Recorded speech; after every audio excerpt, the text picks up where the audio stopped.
23/9/2025 रोजी उमरगा शहरात हैदराबाद गॅझेटियरमध्ये बंजारा, लंबाडा आणि सगळी समाज भटकंती करणारा, आदिवासी जीवनशैली जपणारा समाज असल्याची नोंद आहे। त्यामुळे बंजारा समाजाला अनुसूचित जमाती एसटी आरक्षण मिळावं यासाठी हुतात्मा स्मारक पासून उपविभागीय अधिकारी कार्यालयावर रिमझिम पावसात मोर्चा काढला आहे। या प्रसंगी उमरगा तालुक्यात बंजारा एसटी आरक्षणासाठी आत्महत्या केलेल्या पवन चव्हाण यांच्या प्रतिमा मिरवणुकीत समावेश होता। यावेळी उमरगा आणि लोहारा तालुक्यातील बंजारा समाज मोठ्या संख्येने उपस्थित होता। मोर्चासाठी उमरगा पोलिसांचा तगडा बंदोबस्त होता।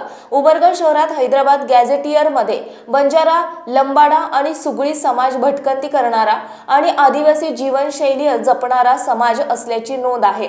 त्यामुळे राज्यातील गोरगरीब बंजारा समाजाला अनुसूचित जमाती एसटी प्रवर्गात समाविष्ट करून आरक्षण द्यावे या मागणीसाठी तालुक्यातील सकल बंजारा समाजातर्फे मंगळवारी मोर्चा काढण्यात आला। शासनाने हैदराबाद गॅझेटियरनुसार बंजारा समाजाला एसटी संवर्गातून आरक्षण द्यावे अशी मागणी बंजारा समाजाच्या वतीने करण्यात आली।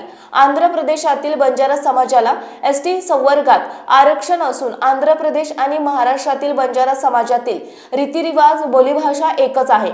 मात्र राज्यात बंजारा समाजाला एसटी संवर्गातून आरक्षण देण्यात आलेले नाही। शासनाने आता हैदराबाद गॅझेटियर लागू करण्याचा आदेश काढला असून त्यानुसार बंजारा समाजाला एसटी संवर्गात आरक्षण देणे अपेक्षित आहे।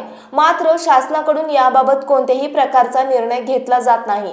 त्यामुळे राज्यात बंजारा समाजाच्या वतीने आंदोलन केले जात आहे। या आंदोलनाचा एक भाग म्हणून मंगळवारी तालुक्यातील सकल बंजारा समाजाच्या वतीने येथील हुतात्मा स्मारकावरून उपविभागीय अधिकारी कार्यालयावर मोर्चा काढण्यात आला।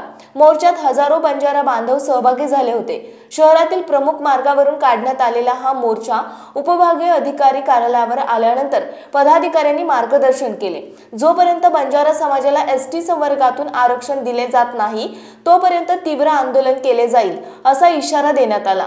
पूर्ण महाराष्ट्रामध्ये आमच्या समाजाच्या मतदानावरती जवळपास 60 ते 62 आमदार त्या ठिकाणी निवडून येतात। 8 ते 10 खासदार त्या ठिकाणी निवडून येतात, लक्षात घ्या।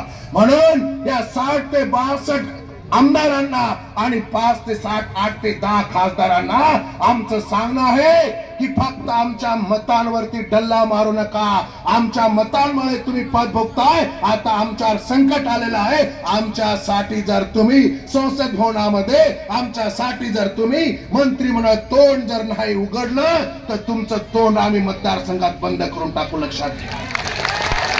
आणि सरकारला एवढीच मागणी आहे, जोपर्यंत आमचे एसटी आरक्षण मिळत नाही तोपर्यंत जो हा पांढरा वादळ आहे, हा पांढरा वादळ असंच चालत राहणार आहे।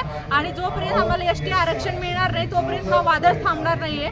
आणि सरकारला विनंती आहे की हे जे मोर्चा आहे फक्त आमच्या उमरगा तालुक्यामध्येच नसून पूर्ण महाराष्ट्रामध्ये हा मोर्चा चालू आहे। आणि हा मोर्चा असंच राहणार जोपर्यंत एसटी आरक्षण मिळणार नाही। आणि शिफारशी वर्षाची आहे, 1-2 वर्षाची नाही। आम्ही एसटी आरक्षण घेऊनच राहणार, तो आमचा हक्क आहे आणि घेतल्याशिवाय आम्ही राहणार नाही।